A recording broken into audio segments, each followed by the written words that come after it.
નમસ્તે, હું છું દિલીપ પટેલ. સત્તાને સવાલમાં આજે રાજ્ય સરકારને કેટલાક પ્રશ્નો પૂછવા છે. જે કેન્દ્ર સરકારે રાજ્ય અંગેનો એક અહેવાલ જાહેર કર્યો છે, એ અહેવાલના પગલે આજે રાજ્ય સરકાર સામે અનેક સવાલો આવીને ઊભા રહે છે. સરકારની અનેક જે યોજનાઓ છે એની સામે મોટા સવાલો ઊભા થઈ ગયા છે. કેન્દ્ર સરકારે જે એક અહેવાલ જાહેર કર્યો છે એના આધારે એટલા માટે રાજ્ય સરકારને અનેક પ્રશ્નો પૂછવા છે. અગાઉની સરકારો આના માટે જવાબદાર છે. અગાઉની સરકારોએ જે કરવા જેવું હતું એ ન કર્યું, એના કારણે આજે ગુજરાતમાં સૌથી મોટા પ્રશ્નો આવીને ઊભા છે. મોટો સવાલ એ છે કે શું ગુજરાત ધનવાન કે ગરીબ બની ગયું છે? ધનવાન છે કે ગરીબ બની ગયું છે? ગુજરાતમાં જે ભાજપ દ્વારા આખા દેશમાં એવો પ્રચાર કરાય છે કે ગુજરાત સમૃદ્ધ છે, પણ કેન્દ્રની મોદી સરકારે તૈયાર કરેલો એક સર્વે બહાર આવ્યો છે જેમાં ગંભીર બાબત બહાર આવી છે. ગુજરાતના બીજા રાજ્યો કરતાં સમૃદ્ધ નથી એવું એના પરથી પ્રસ્થાપિત થાય છે. ગુજરાત કરતાં બીજા 5 રાજ્યો એવા છે કે જે સૌથી વધારે સમૃદ્ધ છે. આ 5 રાજ્યોના લોકો ગુજરાતના લોકો કરતાં વધારે સમૃદ્ધ છે એવું આ સર્વેમાંથી બહાર આવ્યું છે. ગુજરાતના ગ્રામ્ય વિસ્તારો કરતાં શહેરી પ્રજા પાસે 63% વધારે સંપત્તિ છે એવું આ અહેવાલમાં કેન્દ્ર સરકારના અહેવાલમાં જાહેર થયું છે. એનો મતલબ એ થયો કે ગ્રામ્ય વિસ્તારો અને શહેરી વિસ્તારો વચ્ચેની જે આર્થિક ખાઈ છે એ વધુને વધુ પહોળી થઈ રહી છે. 63% સંપત્તિ વધારે છે ગ્રામ્ય વિસ્તારોના લોકો કરતાં. શહેરો આર્થિક અને રાજકીય રીતે ગુજરાતમાં મજબૂત બની ગયા છે. એના કારણે આ આખી પરિસ્થિતિ આવીને ઊભી રહી છે. રાજ્ય સરકારો જે નિર્ણયો લઈ રહી છે એ શહેરોને લગતા નિર્ણયો વધારે હોય છે અને ગ્રામ્ય વિસ્તારોને લગતા વિકાસના જે કામો છે એ બહુ ઓછા થતા હોય એના ઉપરથી આ બાબત સ્પષ્ટ થાય છે. કારણ કે સંપત્તિનું સર્જન જે થઈ રહ્યું છે એ ગ્રામ્ય વિસ્તારો કરતાં શહેર વિસ્તારોમાં સૌથી વધારે સંપત્તિનું સર્જન થઈ રહ્યું છે. ગ્રામ્ય વિસ્તારો માટે ભાજપની એક પણ સરકારે પૂરતું ધ્યાન આપ્યું નથી. ભાજપના 28 વર્ષના શાસનમાં જે મુખ્ય પ્રધાનો આવ્યા છે તે શહેરોમાં રહેતા હોય એવા આવ્યા છે.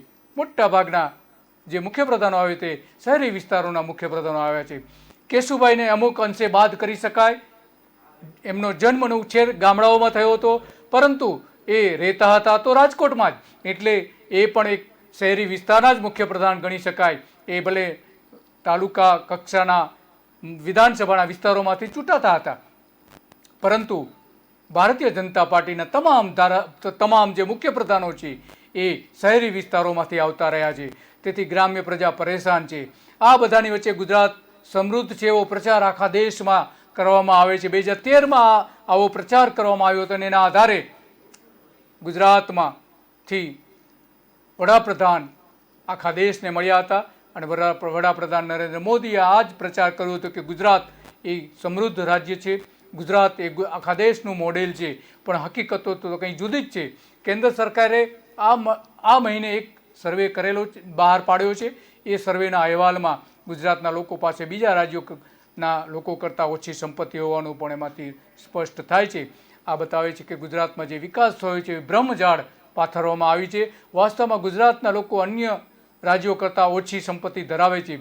ગુજરાતના ગામડાઓમાં રહેતા 40 લાખ કુટુંબોમાંથી દરેક કુટુંબની સરેરાશ જે સંપત્તિ છે એ 17 લાખની છે, સરેરાશ સંપત્તિ કુટુંબ દીઠ, જેમાં ખેતીની જમીન પણ આવી જાય છે. તેની સામે શહેરોમાં દરેક કુટુંબ પાસે સરેરાશ 28 લાખ જેટલી સંપત્તિ છે. આમ શહેરના લોકો પાસે વધુ સંપત્તિ ગુજરાતમાં છે. શહેરો અને ગામડાઓ વચ્ચે સંપત્તિની ખાઈ ઘટવાના બદલે વધી રહી છે.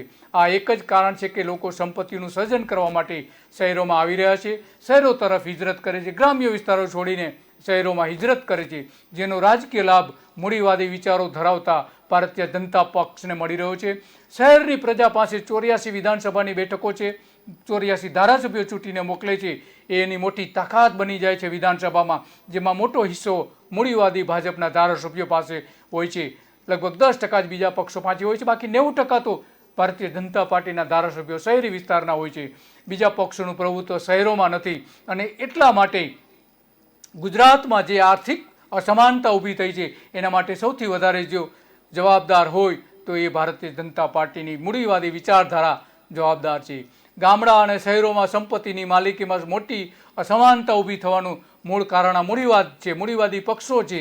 મૂડીવાદી સરકાર છેલ્લા 28 વર્ષથી ગુજરાતના સત્તા ઉપર છે, ગાંધીનગરની સત્તા ઉપર જોવા મળે છે. દેશમાં સૌથી વધુ મૂડીનું જે સર્જન ગુજરાતમાં કરવામાં આવે છે એવી જે વાતો કરવામાં આવે છે, પરંતુ નું સર્જન કરવામાં, ગુજરાતમાં જે સર્જન કરવાની વાતો આવે છે કે સૌથી સમૃદ્ધ છે આખું ગુજરાત, એ વાત સાવ નિષ્ફળ દેખાઈ રહી છે. 28 વર્ષમાં 13 વર્ષનું શાસન તો નરેન્દ્ર મોદી સરકારનું રહ્યું છે. એમાં મૂડીવાદના મોટા સર્જક માનવામાં આવે છે નરેન્દ્ર મોદી, જેને વિકાસ તરીકે પણ ઓળખવામાં આવે છે. દેશના 18 ટોચના રાજ્યોમાં ગુજરાતના લોકો સંપત્તિમાં 7મા નંબરે છે.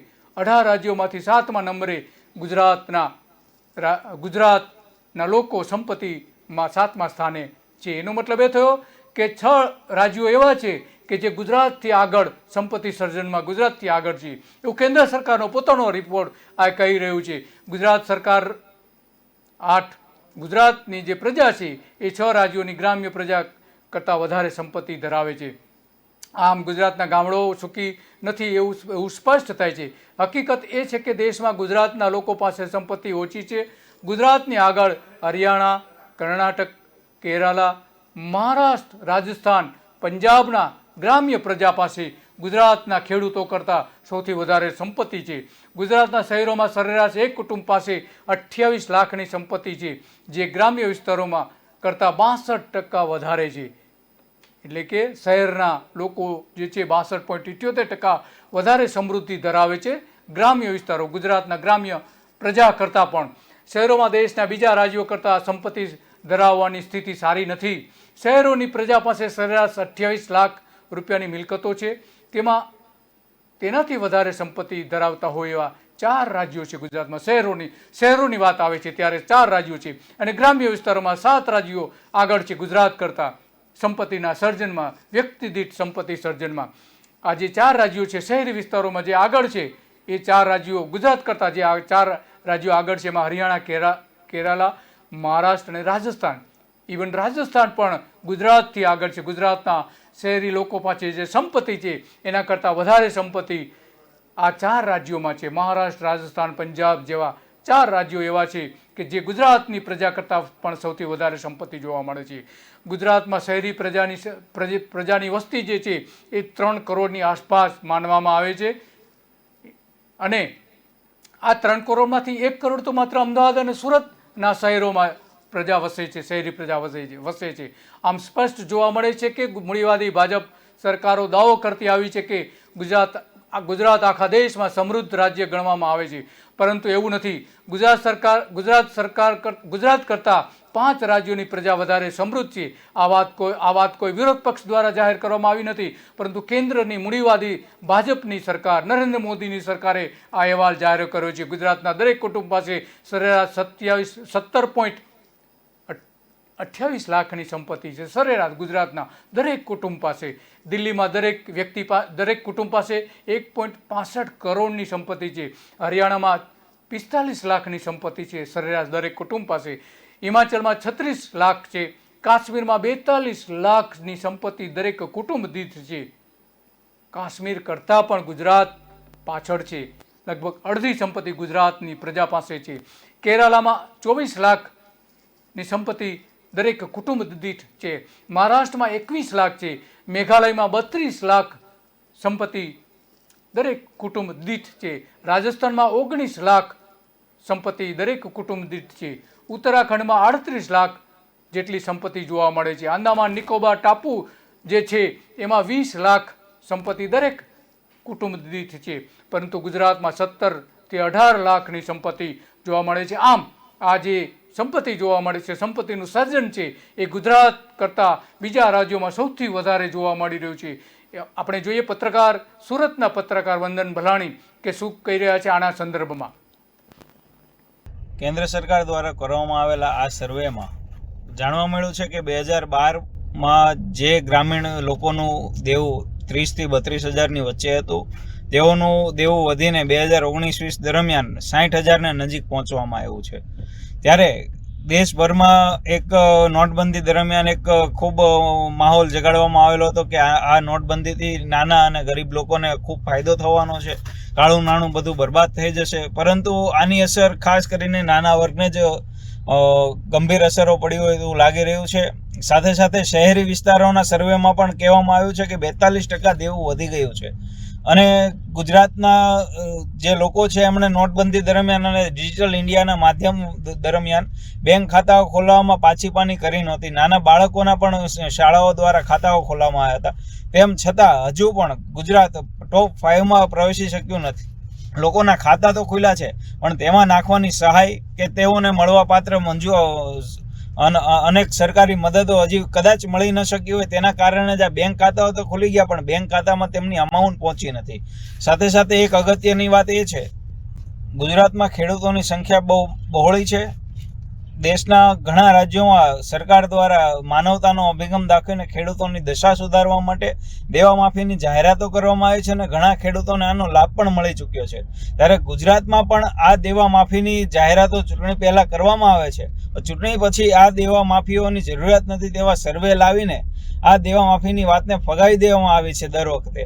તો માનવતાના અભિગમ દાખવીને ગુજરાત સરકારે પણ આ માટે અન્ય રાજ્યોની માફક દેવા માફીની જાહેરાત કરવી જોઈએ, જેથી ગુજરાતના ખેડૂતોનો અચ્છેદીન આવી જાય. અને સાથે સાથે જે અત્યારે હાલમાં ગુજરાત સરકાર અને ગુજરાત રાજ્યની નેશનલ લેવલે જે બદનામી થઈ છે આ સર્વેના કારણે, તે હાલત સુધરી શકે અને આગામી વર્ષોમાં આ ફાયદો ગુજરાતના ખેડૂતોને ગુજરાતની દશાને દેશભરમાં મળે. પત્રકાર વંદન ભાદાણી સ્પષ્ટપણે કહી રહ્યા છે કે ગ્રામ્ય વિસ્તારોની જે પ્રજા છે, ખેડૂતો છે, એમની આર્થિક સ્થિતિ સારી નથી, એમની દેવામાં ડૂબી ગયા છે. એના કારણે સરકારે જેમ બને એમ એમને મદદ કરવાની ખાસ જરૂર છે. આ વાત એક પત્રકાર કરી રહ્યા છે. જે વાત કેન્દ્ર સરકાર કરી રહી છે એ જ મોટાભાગનો અભિપ્રાય વંદન ભાદાણી પાસેથી આપણે જોવા મળે છે. ગુજરાતના દરેક કુટુંબ પર ₹50,000નું સરેરાશ દેવું છે. આ દેવાની જ વાત કરી રહ્યા હતા પત્રકાર કે ગુજરાતના ખેડૂતો ઉપર જે દેવું છે એ દેવા માટે સરકારે ઘટાડવા માટે પ્રયત્ન કરવો જોઈએ. ગુજરાતના લોકો કરતાં ઓછું દેવું ધરાવતા હોય એવા 38માંથી 16 રાજ્યો છે. ગુજરાત કરતાં ઓછું દેવું ધરાવતા એવા 16 રાજ્યો છે. ગુજરાતના લોકો પર ઓછું દેવું છે એવું એના પરથી તો આપણે સ્પષ્ટ માનીએ છીએ, પરંતુ ખરેખર તો પરિસ્થિતિ જુદી જ છે. 40 લાખ ખેડૂત કુટુંબો પર દરેક પર 66 લાખ રૂપિયાનું દેવું છે. આટલું મોટું દેવું છે.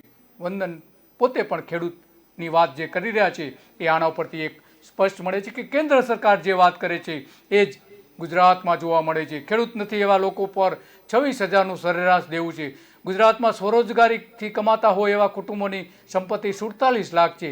એક કુટુંબની 47 લાખ છે જે સ્વરોજગારીથી કમાય છે, જેનો વેપાર ધંધા છે, નાના નાના ઉદ્યોગો છે, એની વાત એમાં કરવામાં આવે છે.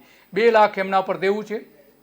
જે લોકો સ્વરોજગારીથી કમાતા નથી એવા નોકરિયાત પાસે 21 લાખની સંપત્તિ છે દરેક કુટુંબ દીઠ, એના પર પણ 90,000 રૂપિયાનું દેવું છે. આવા કુટુંબો પર પણ 90,000નું દેવું છે. ખરેખર વાસ્તવિકતા શું છે તે વિગતો એના ઉપરથી આપણે સ્પષ્ટ થાય છે કે મોદીની ખરાબ આર્થિક નીતિઓનો ભારતની પ્રજા ભોગ બની ચૂકી છે. નોટબંધી પછી ભારતમાં શું થવાનું છે તે અંગે વિશ્વના જાણીતા અર્થશાસ્ત્રી ગીતા ગોપીનાથે એ વખતે કહ્યું હતું એ અત્યારે એકદમ સાચું પડી રહ્યું છે.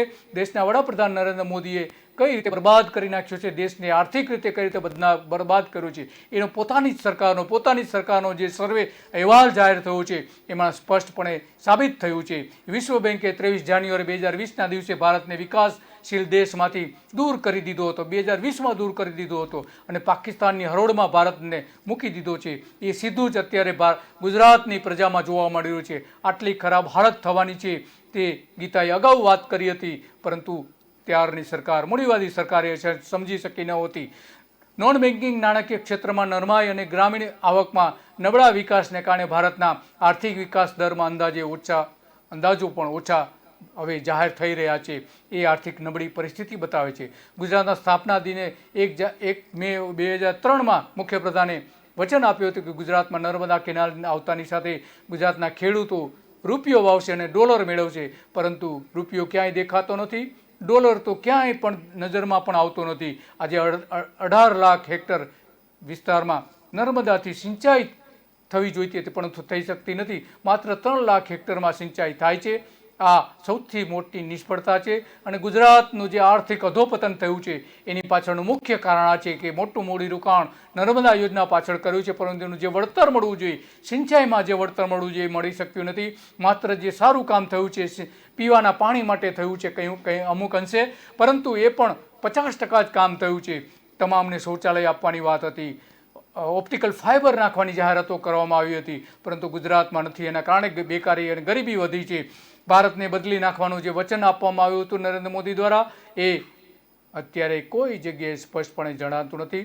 દેશમાં અને ગુજરાતમાં આ ગરીબી વધી રહી છે, પરંતુ ગરીબી દૂર કરવાની જનધન યોજના બનાવવામાં આવી હતી, એ ગરીબી એના દૂર થવા બદલે ઉલટાની વધી રહી છે. ખાઈ વધી રહી છે. ગ્રામ્ય વિસ્તારોમાં અને શહેરી વિસ્તારોમાં ગરીબી પછીનો જે સૌથી મોટો ઇસ્યુ છે એ આ જે આર્થિક ખાઈ બે અલગ અલગ સોસાયટીના લોકો વચ્ચે વધી રહી છે, ગ્રામ્ય અને શહેરી વિસ્તારોના. એ સૌથી મોટો પ્રશ્ન આજે આપણી સામે આવીને ઊભો છે. નેશનલ ડિજિટલ હેલ્થ મિશન બનાવવામાં ને પણ જાહેરાત કરી હતી, પરંતુ હેલ્થની બાબતમાં ક્યાંય કોઈ પરિસ્થિતિ આજે અત્યંત ખરાબ જોવા મળે છે. મોદીએ રાષ્ટ્રીય પર્વ ગુજરાતના સ્થાપના દિવસે દરેક ચૂંટણીમાં ખોખલા વચનો આપ્યા હતા, એ વચનો જૂઠા સાબિત થઈ રહ્યા હોવાનું આના ઉપરથી સાબિત થાય છે. 2019માં નરેન્દ્ર મોદીએ જાહેરાત કરી હતી કે 16 લાખ કરોડની યોજના તેઓ જાહેર કરે છે. આવી 3 વખત એમણે જાહેર કરી હતી. એનો મતલબ કે 300 લાખ કરોડની યોજના 3 વર્ષમાં લાલ કિલ્લા ઉપરથી એમણે જાહેર કરી હતી, જેમાંથી 18 લાખ કરોડ ગુજરાતને મળવા જોઈએ. 18 લાખ કરોડ. આ જો 300 લાખ કરોડ રૂપિયાની યોજના હોય તો, અને જો એમ થાય તો ગુજરાતના દરેક ઘર વગરના 21 લાખ કુટુંબો એવા છે કે જેમની પાસે ઘર નથી, એ દરેકને ઘર આપી શકાય. 1 હેક્ટર જમીન ધરાવતા ખેડૂતોને બીજા એટલી જ જમીનો પણ નવસાધ્ય કરીને આપી શકાય એમ છે આટલા જ રકમમાંથી. પરંતુ એ રકમ તો ગુજરાતમાં આવી જ નથી, તો એ પૈસા ગયા ક્યાં? એ સૌથી મોટો સવાલ આજે સામે આવીને ઊભો છે સરકારના પોતાના અહેવાલ ઉપરથી. આંતરરાષ્ટ્રીય માળખું જે ઊભું કરવું જોઈએ, આંતરમાળખું, એ માળખું પણ ઊભું કરી શકાયું નથી. 18,000 ગામડાઓમાં જે રોડ બનાવી શકાય એમ હતા જો આ રકમ જો મળી હોત તો, પરંતુ એ કંઈ જોવા મળતું નથી. એના બદલે પેટ્રોલ ડીઝલનો ભાવ વધારો, મોંઘવારી અને અનેક પ્રશ્નો, પ્રજાકીય પ્રશ્નો સામે આવીને ઊભા રહ્યા છે. જીવન જરૂરિયાતની ચીજવસ્તુઓ મોંઘી થઈ રહી છે. ગેસથી લઈને દાળના ભાવોથી લઈને દરેક બાબતોના ભાવ વધારે વધી રહ્યા છે. રેલવેની ટિકિટોના દર પણ એટલા જ પ્રમાણમાં વધી ગયા છે. આ બધી જ જે બાબતો છે એક માયાજાળ બિછાવીને જનતાને ભ્રમિત કરવામાં આવે છે કે ગુજરાત એ સમૃદ્ધ છે, પરંતુ ખરેખર વાસ્તવિકતા તો એ છે કે ગુજરાત દેશના બીજા રાજ્યો કરતાં સમૃદ્ધ નથી જ. એ સરકારનો પોતાનો અહેવાલ કહે છે. ગુજરાત સરકારે સામાજિક અને આર્થિક સમીક્ષા નામના એક પ્રકાશનમાં પણ એમણે કહ્યું છે કે જે વિધાનસભામાં રજૂ કરવામાં આવ્યું હતું, એમાં પણ એમણે માથાદીઠ આવક 16,000ની ગણી હતી. 2001માં જે 65,000 ગરીબો પરિવારો હતા, તે વધીને 20 વર્ષના ભારતીય જનતા પાર્ટીના શાસનમાં 3.40 લાખ ગરીબ કુટુંબો પરિવારો થઈ ગયા છે. અને 8 લાખ પરિવારો તો એવા છે કે જે અંત્યોદય યોજના હેઠળ આવે છે, એ પણ ગરીબ છે. આમ ગરીબી જે ઘટવાના બદલે વધી છે. અગાઉ કોંગ્રેસ સરકારમાં ગરીબી વધી છે એવા વારંવાર આરોપો ભારતીય જનતા પાર્ટી દ્વારા કરવામાં આવતા હતા, પરંતુ હવે ખરેખર પરિસ્થિતિ તો કંઈ જુદી જ છે. ગરીબી ઘટવી જોઈએ એના બદલે વધી રહી છે. ખાઈ મોટી પહોળી થઈ રહી છે. 182 ધારાસભ્યોમાંથી 170 ધારાસભ્યો અત્યારે કરોડપતિ છે. અમને એમના પગાર વધારો હમણાં આપી દેવામાં આવ્યો હતો, પરંતુ ગરીબ પ્રજા છે એના માટેની જે સવલતો આપવી જોઈએ, સલામતી આપવી જોઈએ આર્થિક આવકમાં, એ ક્યાંય જોવા મળતું નથી. મહિને જે 3 લાખ રૂપિયા અત્યારે તમામ સવલતો સાથે ધારાસભ્યોને મળે છે, પરંતુ પ્રજાને દર મહિને 3,000ની આવક પણ કરી શકતી નથી. ગ્રામ્ય પ્રજાઓમાં જે ગરીબ પ્રજા છે એને દર મહિને 3,000ની આવક પણ થતી નથી. આમ જે બધી બાબતો છે, ગુજરાતની ચોથા ભાગની વસ્તી ગરીબ અત્યારે જે હતી 20 વર્ષ પહેલાં, એ આજે 33% થઈ ગઈ છે. 25%થી વધીને 33% થઈ ગઈ છે. 2018માં 31 લાખ પરિવારો ગરીબી રેખા નીચે જીવતા હતા, જે 2021માં 50 લાખ પરિવારો થઈ ગયા હોવાનો એક અંદાજ મૂકવામાં આવે છે. મોદીનું ગરીબીનું જે રહસ્ય છે, એ રહસ્ય પણ આના ઉપરથી સ્પષ્ટ થાય છે. કારણ કે 2015-16માં જે ગરીબી હતી એની સરખામણીમાં 16-17માં 1 વર્ષમાં સમયગાળામાં લગભગ 2.5 લાખ ગરીબ પરિવારોની સંખ્યા વધી ગઈ હતી. આ કેમ થયું એ સૌથી મોટો સવાલ આજે પણ એક રહસ્યમય બની રહ્યું છે. કાં તો અર્થશાસ્ત્રની વ્યાખ્યા ખોટી છે, અથવા નરેન્દ્ર મોદી જે આંકડાઓ રજૂ કરતા હતા, એ આંકડાઓ છુપાવવામાં આવતા હતા ગુજરાતમાં, એ એના પરથી સ્પષ્ટ થાય છે. ખેતી એ સૌથી મોટી રોજગારીનું સાધન છે, છતાં એના માટે પૂરતું ધ્યાન આપવામાં આવતું નથી અને શહેરી વિસ્તારો માટે સૌથી વધારે ધ્યાન આપવામાં આવે છે. જે મજૂરોનું પ્રમાણ છે, મજૂરોનું પ્રમાણ પણ ગુજરાત સરકારના અહેવાલોમાં પણ બતાવવામાં આવ્યું છે. સૌથી વધારે 17 લાખ પરિવારો ખેત મજૂરો જે છે એ વધી ગયા છે. આટલા જ વર્ષોમાં 17 લાખ વધી ગયા છે, જે ખરેખર તો ઘટાડો થવો જોઈતો હતો. આ વિગતો ગુજરાત સરકારના આર્થિક અને સામાજિક સર્વેક્ષણમાં બતાવવામાં આવી છે. એમાં નાની જમીનો છે, એ નાની જમીનો પણ વધી રહી છે. ગરીબ કુટુંબો એના કારણે વધી રહ્યા છે. જમીનો નાની થવાના કારણે આ એક સૌથી મોટો પ્રશ્ન અત્યારે જોવા મળે છે ગુજરાતમાં. 2015માં જે 50 લાખના જે આવક હતી, એ 50 લાખ જે ખેડૂતો હતા એ હવે ધીમે ધીમે ખેડૂતો પણ ઘટી રહ્યા છે. 40 લાખ ખેડૂતો હમણાં જ એક સર્વેમાં બહાર આવ્યું હતું. આમ જે 33% ખેડૂત કુટુંબો એવા છે કે જેમની પાસે 2 વીઘા જમીન માત્ર રહી છે. હવે આ 2 વીઘામાં આ 33% કુટુંબો કોઈ પણ સંજોગોમાં પોતાનું કુટુંબનું ગુજરાન ચલાવી શકે નહીં. આ બધા જ નાના ખેડૂતો આખરે મજૂરી તરફ જવું પડે છે, મજૂરી કરવી પડે છે. 4 લાખ ખેડૂત પરિવારો ગરીબ બન્યા છે. હમણાં જે છેલ્લા કેટલાક વર્ષોમાં 4 લાખ પરિવારો જે છે એ ગરીબીમાં ધકેલાઈ ગયા છે. આ બધું જે થયું છે એના માટે રૂપાણી પણ એટલા જ જવાબદાર માનવામાં આવે છે, કારણ કે રૂપાણીએ જે 5 વર્ષ સુધી શાસન કર્યું એના માટે ગરીબો માટે ખરેખર જો વાતો થવી જોઈએ, ગરીબો માટેની યોજનાઓ બનાવવી જોઈતી હતી, એ ગરીબોની યોજનાઓ માટે બનાવવામાં આવી નથી. આ જે બધી આખી ઘટનાઓ બની છે એમાં અત્યાર સુધી ભારતીય જનતા પાર્ટીના નેતાઓ એવું કહેતા હતા કે કોંગ્રેસના કારણે ગુજરાતમાં ગરીબી છે, પરંતુ ખરેખર તો ગરીબી જે વધે છે એ તો રાજકીય કારણસર વધે છે. આપણે જોઈએ ખેડૂત આગેવાન રવિ પટેલ કે તેઓ શું કહી રહ્યા છે. તાજેતરમાં ભારત સરકાર દ્વારા કરવામાં આવેલા સર્વેની અંદર ગુજરાત ભારતની અંદર 7મા ક્રમાંક પર જ્યારે ધકેલાયું છે તેની ખાસ કરીને વાત કરીએ તો વર્ષ 2013 થી 2019 દરમિયાન દેશભરમાં બેંક ખાતા ખોલવાની સંખ્યા લગભગ બમણી થઈ હતી, પરંતુ ગ્રામીણ વિસ્તારોમાં દેવાદારોની સંખ્યા સંબંધિત ચીટફંડ, નાના ખાતાઓ, બેંક ખાતાઓ એ બધાની વાત કરીએ તો 19%થી લોન લેનારાની સંખ્યાનો સમયગાળા માત્ર 17.1%નો ઘટાડો થયો છે. મોદીજીએ જે બેંક ખાતા ખોલાવ્યા પણ કોઈ ફાયદો પ્રજાને થયો નથી અને વ્યાજખોરી દિવસે ને દિવસે વધી છે. ખાસ કરીને બેંક ખાતાની વાત કરીએ તો ગ્રામ્ય વિસ્તારોમાં 74% લોકો પાસે બેંક ખાતા છે, 25% લોકો પાસે આજ દિન સુધી બેંક ખાતા જ નથી.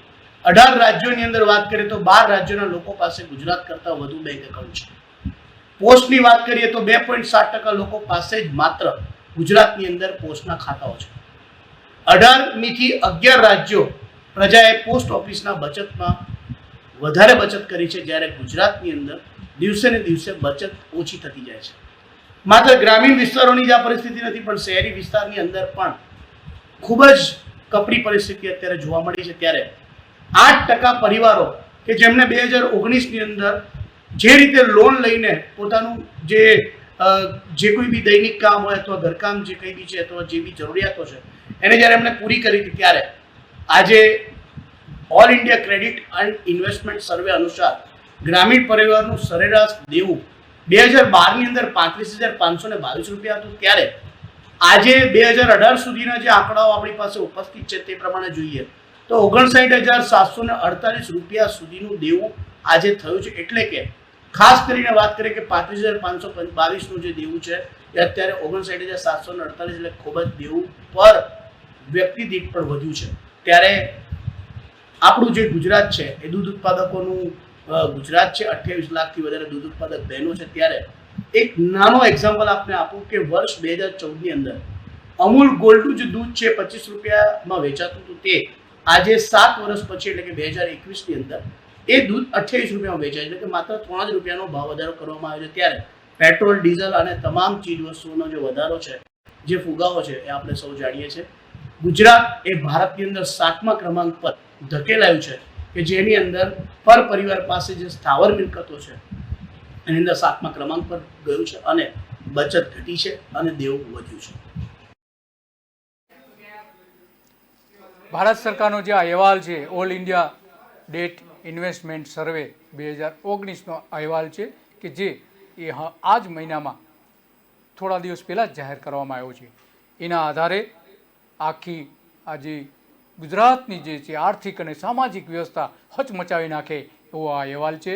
રાજસ્થાન અને છત્તીસગઢના ગ્રામીણ ખાતાઓમાં જે વાત કરી છે રવિ પટેલે કે બેંક ખાતાઓમાં ખરેખર પરિસ્થિતિ શું છે, લોકો માટે એના બેંક ખાતાઓ તો ખોલવામાં આવ્યા પરંતુ ગરીબી છુપાવવા માટેના એક માત્ર ને માત્ર કારણ હતું. જે રીતે ગુજરાતમાં ટ્રમ્પ આવ્યા અને ગુજરાત અને અમદાવાદમાં ગરીબોના મકાનો ઝૂંપડાઓ છુપાવવા માટે દિવાલો રાતોરાત બનાવી દેવામાં આવી હતી એરપોર્ટની બહાર.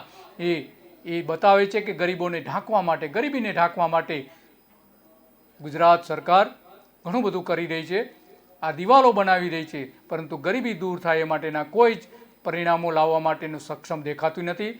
ગામડાઓમાં 70,000 કુટુંબો અને શહેરના 47,000 કુટુંબોનો જે આમાં જે સર્વે કરાયો હતો એના આધારે આખી બધી જ વિગતો બહાર આવી છે.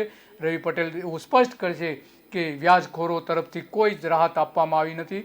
જે ખાતાઓ ખોલ્યા છે એમાં માત્ર 70% ગ્રામીણ પરિવારોએ પોતાનો દેવાનો બોજ પણ દેખાય છે. એમાં એને જે ખાતામાં જે એનો લાભ લેવો જોઈએ એ લાભ પણ પ્રજાને મળ્યો નથી. એટલે કે એ જે પ્રચાર કરવામાં આવતો હતો બેંક ખાતા ખોલવાનો એનો કોઈ જ સીધો ફાયદો ગુજરાતની પ્રજાને મળ્યો નથી. આ આખી ઘટનાઓ બતાવે છે કે ગુજરાતમાં ખરેખર તો આ તમામ બાબતો જે છે એક પ્રસિદ્ધિ માટે, સત્તા મેળવવા માટેની ગુજરાતનો ઉપયોગ કરવામાં આવ્યો હતો. ગુજરાતની પ્રજા જે શહેરી વિસ્તારો અને સમૃદ્ધ લોકો છે એમાં તો એ અગ્રેસર કાયમના માટે રહી જ છે. પરંતુ આ સર્વે સ્પષ્ટપણે કહે છે કે ગુજરાત આખા દેશમાં સૌથી આગળ છે, આર્થિક રીતે આગળ છે. ગુજરાતના કુટુંબો આર્થિક રીતે સક્ષમ છે એ વાત બિલકુલ આ પ્રસ્થાપિત થતી નથી. ગુજરાત સરકારનો પોતાનો અહેવાલ પણ કહે છે કે ગુજરાત એ આખા દેશમાં ગુજરાતના લોકો પાસે જે સંપત્તિ છે એ બીજા રાજ્યોની પ્રજા કરતાં ઘણી ઓછી છે. આ થવા પાછળનું કારણ ઘણા બધા કારણો પણ આપવામાં આવે છે. બેંક એકાઉન્ટ ખોલ્યા છે પરંતુ બેંકમાં પૈસા જમા કરી શકે એવી ક્ષમતા જ નથી ગુજરાતની પ્રજા પાસે. એના પરથી સ્પષ્ટ થાય છે. જે રીતે કિસાન નેતાએ જે વાત કરી, ખેડૂત નેતાએ જે વાત કરી એના પરથી આપણે સ્પષ્ટપણે કે જાણવા મળે છે કે વ્યાજખોરીની ચુંગાલમાંથી પ્રજાને છોડાવવા માટેનો કોઈ જ પ્રયાસ થયો નથી. બેંકના ખાતાઓ માટે ખોલવામાં તો આવ્યા છે પરંતુ પ્રજાનો જે ઉદ્ધાર થાય એ માટેનો કોઈ પ્રયત્ન થયો નથી. પોસ્ટ ખાતામાં પણ આવું જ છે. પોસ્ટ ખાતામાં ગ્રામ્ય વિસ્તારોમાં 2.7% લોકો એને ખાતાઓ છે ગુજરાતમાં. શહેરી વિસ્તારોમાં 4.6% લોકોએ બચત ખાતાઓ ખોલાવ્યા છે પોસ્ટમાં. મોટો વર્ગ એવો છે કે જે પોસ્ટ ઓફિસમાં બચત કરતો નથી. 18 થી 11 રાજ્યોની ગ્રામ્ય પ્રજાએ પોસ્ટ ઓફિસમાં બચત વધારે કરી છે, ગુજરાત કરતાં વધારે કરી છે. 9 રાજ્યો એવા છે કે જે તેમના શહેરીજનોએ ગુજરાતના શહેરીજનો કરતાં સૌથી વધારે બચત ખાતાઓ પોસ્ટ ઓફિસમાં ખોલાવેલા છે. એનો સીધો મતલબ એ છે કે ગુજરાતના લોકો પાસે હવે બચત રહી નથી. ગુજરાત માટે ગંભીર પરિસ્થિતિ આવીને ઊભી રહી છે. લોનમાં પણ આવી જ પરિસ્થિતિ છે. માત્ર ગ્રામીણ વિસ્તારોમાં જ નહીં પણ શહેરી વિસ્તારોમાં પણ એવા 8% પરિવારો છે કે જેમને 2019માં એમને લોન લેવી પડી હતી. 8% પ્રજાને લેવી પડી હતી.